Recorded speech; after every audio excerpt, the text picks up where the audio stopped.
Kamu secara tidak disadari itu sebenarnya lagi pakai narkoba. Ya, narkobanya bukan narkoba yang dimakan, tapi narkoba yang ada di dalam handphone, yang dimana ini bikin kamu jadi kecanduan.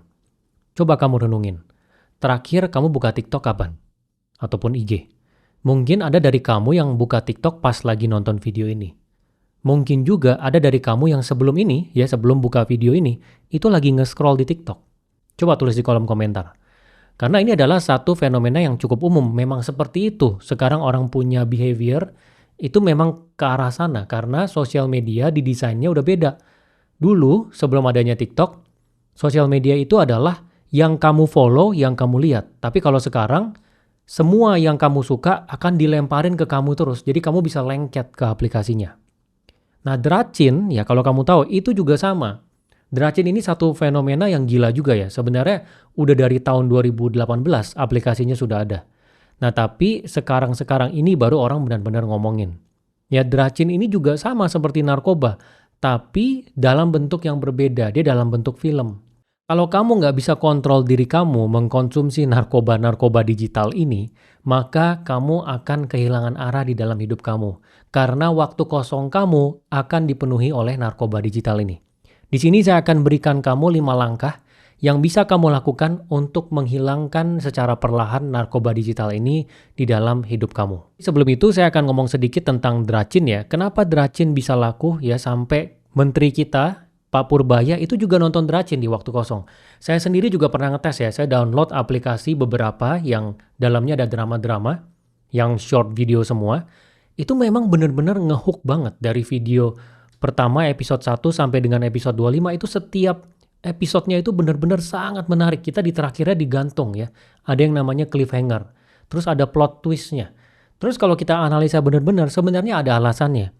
Drama-drama ini itu semuanya memenuhi fantasinya manusia yang tidak terpenuhi di kenyataan. Jadi misalnya anak yang miskin tiba-tiba jadi konglomerat. Ya orang yang kerja dari paling bawah posisinya di perusahaan yang sangat besar tiba-tiba diangkat jadi CEO. Ini terkait dengan keuangan ataupun yang terkait dengan hubungan antara manusia. Ya fantasinya adalah ada suami baik-baik dengan keluarganya, tiba-tiba dia ngerekrut satu sekretaris yang selingkuh dengan dia. Ya atau mungkin ada seorang anak muda perempuan yang dia jatuh hati dengan orang yang beda 30 tahun sama dia karena orangnya baik sama dia. Jadi ini memenuhi fantasi yang ada di dalam diri manusia yang di kenyataan ya mungkin ada tapi kemungkinan besar nggak ada dari semua ceritanya dan itu dipenuhi di dalam filmnya dan orang dibuat candu pengen lihat terus dan yang membuat dia sangat mengikat adalah dia itu mengikuti short attention span-nya kita. Kayak kamu nih yang nonton video ini, mungkin kamu cuma bisa bertahan nonton video ini sampai dengan 5 menit, 6 menit. Saya udah lihat dari semua video saya analisa, orang tuh rata-rata nggak nonton sampai habis. Nontonnya mungkin sampai 6 menit, 7 menit rata-rata, terus pindah nonton video yang lain. Saya pun juga seperti itu. Gitu. Jadi ini satu fenomena yang memang sudah terjadi, kita semua, memang attention span-nya itu semakin pendek. Apa-apa kalau kita nonton tuh pengennya cepet.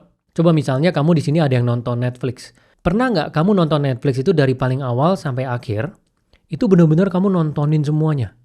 Atau kamu nih tipenya yang skip-skip? Saya tipenya, kalau bagian yang saya ngerasa nggak penting, saya skip-skip, lihat inti ceritanya. Karena saya udah nggak bisa lihat terlalu lama. Selain saya ngerasa ngabisin waktu ya. Coba kamu tulis di kolom komentar juga. Kamu kayak gimana? Biar kita sama-sama lihat ya. Menurut saya kebanyakan orang juga akan skip-skip. Makanya Dracin yang short video tuh laku karena yaitu memenuhi sesuai dengan behavior orang yang sekarang. Dan Dracin ini masuk dalam kategori produk yang sangat baik menurut saya. Karena produk yang sangat baik itu adalah yang dipakai secara terus-menerus. Yang orang nggak bisa hidup tanpa produk tersebut. Sosial media kan kayak gitu. Ya kalau si Dracin sama juga, cuman bentuknya beda. Kalau sosial media, orang-orang bikin konten, kita saling bikin konten, saling share, mesinnya lempar ke kita yang kita sukai. Kalau aplikasi-aplikasi drama ini memang ya itu perusahaannya yang bikin kontennya. Memang sudah direncanain dari awal bikin konten yang seperti apa fantasinya dalam bentuk short video. Secara target marketnya sangat spesifik ya. Kalau kita perhatiin itu kebanyakan cewek di umur 25 sampai umur 50. Coba kamu lihat misalnya pasangan kamu ataupun mamanya kamu, kemungkinan besar tahu tentang Dracin. Gitu. Kalau misalnya nggak tahu, ya bagus gitu ya. Karena kalau misalnya sudah tahu biasanya akan keikat dari orang-orang yang saya kenal Yang mereka tadinya nggak tahu, tapi mereka akhirnya tahu, mereka rata-rata itu keiket ya, pengen nonton terus tiap hari. Nah, jadi sekarang saya akan ngomongin ya, caranya gimana supaya bisa lepas dari narkoba, dracin, ataupun sosmed ya. Saya sebutnya ini narkoba digital. Yang pertama, menurut saya itu adalah delete aplikasinya. Nggak ada cara lain. Ya saya udah coba semua cara, yang paling benar adalah delete aplikasinya. Kenapa? Karena sudah menjadi habit. Ini saya udah cobain untuk sosial media ya, IG, TikTok, YouTube, saya pernah delete. Kemudian aplikasi drama juga saya delete. Tujuannya apa? Supaya kita mutus habitnya kita dulu. Yang tadinya kita secara otomatis buka sosial media atau buka aplikasi drama, tiba-tiba nggak ada aksesnya. Jadi nanti kamu bisa coba ya, kamu coba benar-benar delete untuk 1 minggu ataupun 2 minggu, supaya badannya kamu beradaptasi. Tahu rasanya tidak ada dopamin instan itu dari aplikasi itu. Nggak nyari lagi. Habitnya kebentuk ya. Karena kalau misalnya aplikasinya ada, terus kamu coba untuk, oh nanti kurangin aja screen time-nya. Aplikasinya nanti ditaruh di folder, dibeginin aja. Itu kamu akan berusaha untuk mencari selama bisa diakses. Kamu akan tetap buka terus. Saya udah coba. Cara paling benar adalah delete dulu. Setelah 2 minggu, kalau mau download lagi, ya kamu misalnya memang tetap mau pakai, nggak apa-apa. Saya juga masih pakai sosial media. Ya kalau aplikasi drama saya nggak pakai. Cuman kalau aplikasi sosial media masih mau kamu pakai, boleh. Kamu download lagi, tapi aksesnya itu dipindah agak susah. Misalnya di halaman home, swipe 2 kali, di dalam folder, itu baru kebuka tuh TikTok atau IG. Gitu. Jadi jauh untuk sampai ke sana. Jadi minimal kamu udah tahu rasanya tanpa ada dopamin instan itu, ketika aplikasi itu ada pun kamu ngejangkaunya itu nggak segampang itu. Kemudian yang kedua adalah puasa dopamin ringan. Nah, ini untuk kamu yang benar-benar ngerasa kayaknya nggak bisa benar-benar langsung stop, ya kamu harus hilangin dopaminnya secara perlahan. Ini sama seperti kalau orang rokok, jarang sekali orang yang tadinya misalnya rokok berapa bungkus per hari, tiba-tiba langsung stop. Itu jarang sekali, walaupun ada ya anomali, tapi cara yang paling benar adalah berangsur turunin. Dari rokoknya 1 bungkus, rokoknya berapa batang, kurangin, lama-lama nggak ngerokok sama sekali. Nah ini juga sama. Jadi kamu harus berusaha untuk ngilangin waktu-waktu yang kamu pakai untuk ngebuka aplikasi itu. Jadi misalnya waktu makan, coba kamu renungin. Pas kamu makan, kamu buka sosial media nggak? Kemungkinan besar kamu buka. Karena saya tadinya juga begitu. Tapi sekarang waktu makan saya itu kosong. Jadi kayak tadi nih, saya baru makan. Itu saya benar-benar nggak megang handphone. Makan aja, udah makan 15 menit, makan sambil mikirin, oke tadi kerjaan yang sudah dilakukan ini. Nanti yang mau dilakukan ini. Ya terus secara mingguan nih yang belum tercapai ini. Gitu, waktu itu bisa kita pakai untuk perenungan. Ya yang kita lakukan kegiatan pada hari tersebut ataupun ke depannya. Kamu bisa coba.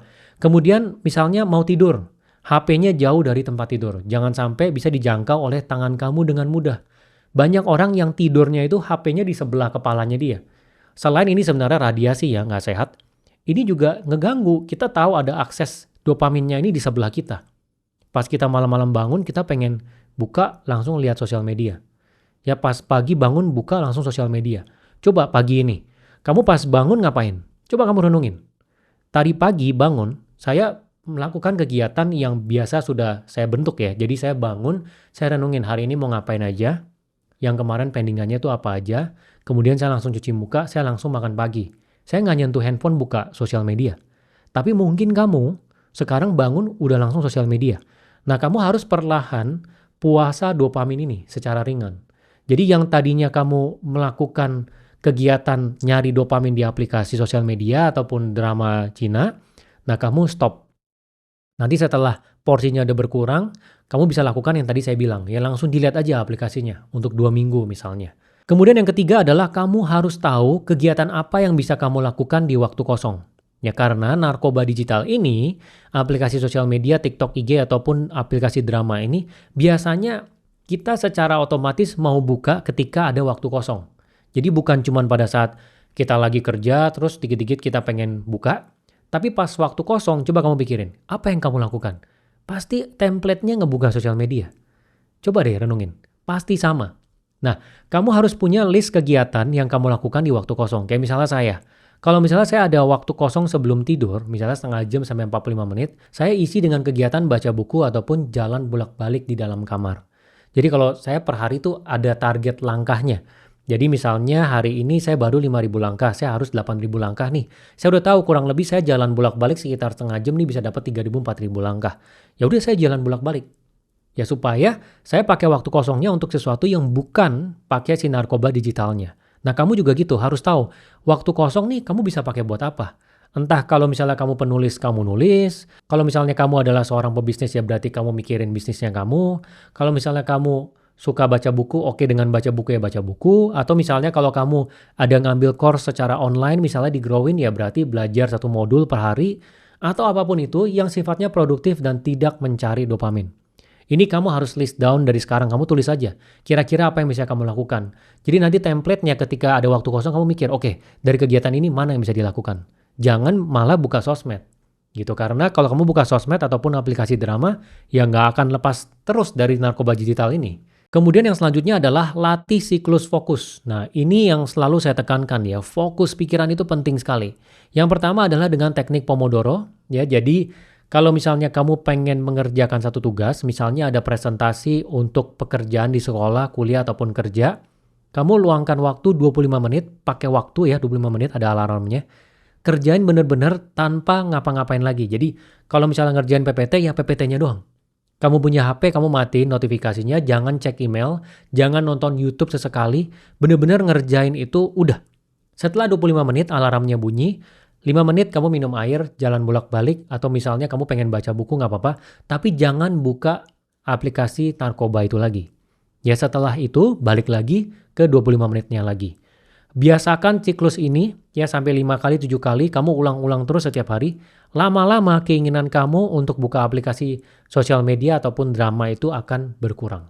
Atau ada lagi satu cara yaitu dengan meditasi. Ini yang saya lakukan ya. Jadi setiap hari kamu lakukan meditasi yang fokusnya ke pernapasan. Jadi inti utamanya hanya tutup mata, nafas, hitung 1, 2, 3, terus hitung terus ya dari 4, 5 sampai dengan 100, 200, 300 terus fokusnya hanya di pernapasan. Kalau misalnya pikiran ada yang datang ke dalam pikirannya kamu, misalnya mikirin tentang makanan, mikirin tentang kerjaan, nggak apa-apa, kamu secara sadar tahu aja yang penting, oh ada pikiran ini. Tapi tetap fokus kamu harus di napas kamu. Supaya apa? Pada saat kamu melakukan pekerjaan sehari-hari ataupun dengan teknik Pomodoro tadi, kamu bisa benar-benar fokus, tidak terdistraksi, tidak ada keinginan untuk cari si aplikasi narkoba itu, untuk dopamin itu. Kemudian langkah yang terakhir adalah kamu harus dengan sadar men-tracking bahwa kamu memang ingin mengurangi ataupun menghilangkan kecanduan kamu terhadap narkoba digital ini. Jadi, kamu bikin satu list ya, kalau ini yang saya lakukan ya, saya bikin list, hari ini misalnya tidak pakai sosial media dari pagi sampai dengan sore. Tulis saja, atau misalnya kamu bilang, hari ini hanya buka sosial media 1 kali. Nanti kalau misalnya tercapai di akhir hari, kamu kasih centang. Nah terserah, ini jadi kriterianya kamu yang bikin ya, terserah, tergantung dari tujuan kamu. Tapi kamu bikin checklist, supaya apa? Karena rata-rata kita itu biasanya bisa ngejar kalau ada checklistnya. Intinya kejar checklistnya sampai 21 hari berturut-turut. Karena secara umum setelah 21 hari, apa yang kita lakukan secara berulang itu menjadi habitnya kita. Ya jadi nanti kamu setelah nonton video ini buat aja checklistnya langsung. Kamu pengen kurangin pakai sosial media atau bukanya cuma 1 kali. Kalau kamu dalam proses menghilangkan dopaminnya dan aplikasi sosial media ataupun aplikasi dramanya belum kamu delete, kamu pengen secara perlahan tapi di tengah-tengah perjalanan kamu masih buka, nggak apa-apa, yang penting kamu sadar dan kamu kasih ganjaran. Oke, tiap kali buka kamu jalan bolak-balik 2 menit nih di dalam ruangannya kamu supaya kamu sadar. Ya karena ini memang harus secara aktif, nggak segampang itu. Ya kan saya udah bilang ini kayak narkoba, karena memang proses untuk melepasnya, bahkan saya sendiri harus sampai delete, itu nggak segampang itu. Dan banyak orang yang nggak nonton video ini, dan dia nggak sadar ke bawah, itu tiap hari benar-benar ya udah dia pakai aja narkoba digitalnya. Kenapa saya bilang bahaya? Karena kalau misalnya kamu punya tujuan hidup yang besar, yang pengen kamu kejar, yang dimana waktu kamu sangat berharga, waktu luang kamu, ini akan habis ya dengan narkoba digital ini. Kamu akan buka sosial media, hidup kamu digiring oleh sosial media ataupun aplikasi drama ini. Lama-lama keinginan kamu untuk ngejar goal kamu itu bisa hilang. Makanya kamu harus bisa benar-benar kontrol. Jadi kamu kalau misalnya di sini memang punya komitmen untuk juga menghilangkan narkoba digital ini, jangan cuma ditulis, benar-benar diimplementasi. Ya setelah ini kamu list down, dengar ulang kalau misalnya kurang jelas yang tadi saya kasih 5 langkahnya, kamu implementasikan di dalam hidup kamu. Semoga berguna ya.